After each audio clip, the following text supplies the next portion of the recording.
kwikura, umpereza ukuboko urankiza. Wafashe ibirenge ubishyira ku rutare, ushyira indirimbo nshya mu kanwa kanjye. Wanjye nyir'irimbwa iteka, ku manywa na nijoro, igihe cyose nibutse ibyo wankoreye. Wafashe ibirenge ubishyira ku rutare, ushyira indirimbo nshya mu kanwa kanjye.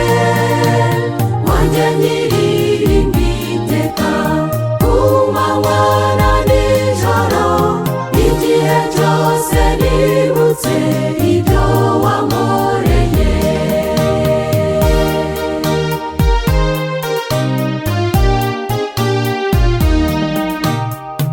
Ndibuka uko nababaje Umwuka Wera w'Imana, wahoraga amenahenda kugira ngo andokore amaboko y'umubisha.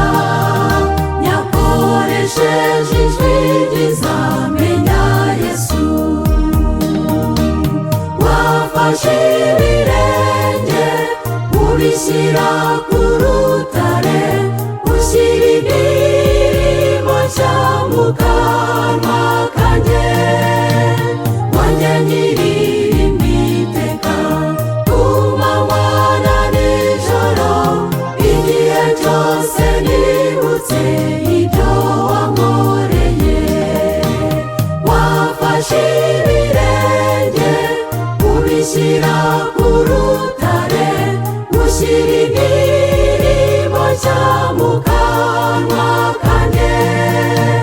Wanjye nyir'irimbwa iteka, ku manywa na nijoro, igihe cyose nibutse ibyo wankoreye.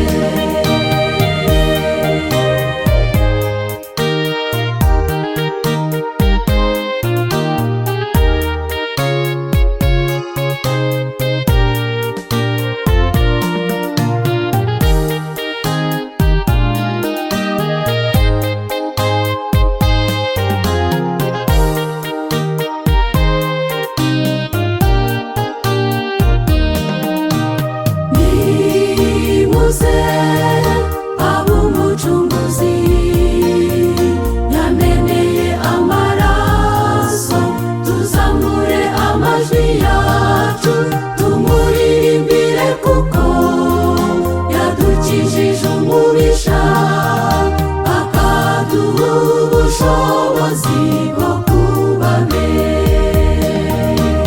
Wafashe ibirenge ubishyira ku rutare, ushyira indirimbo nshya mu kanwa kanjye. Wanjye nyir'irimbwa iteka, ku manywa na nijoro, igihe cyose nibutse ibyo wankoreye. Wafashe ibirenge ubishyira ku rutare, ushyira indirimbo nshya mu kanwa kanjye. Wanjye nyir'irimbwa iteka, ku manywa na nijoro, igihe cyose nibutse ibyo wankoreye. Wafashe ibirenge ubishyira ku rutare, ushyira indirimbo nshya mu kanwa kanjye.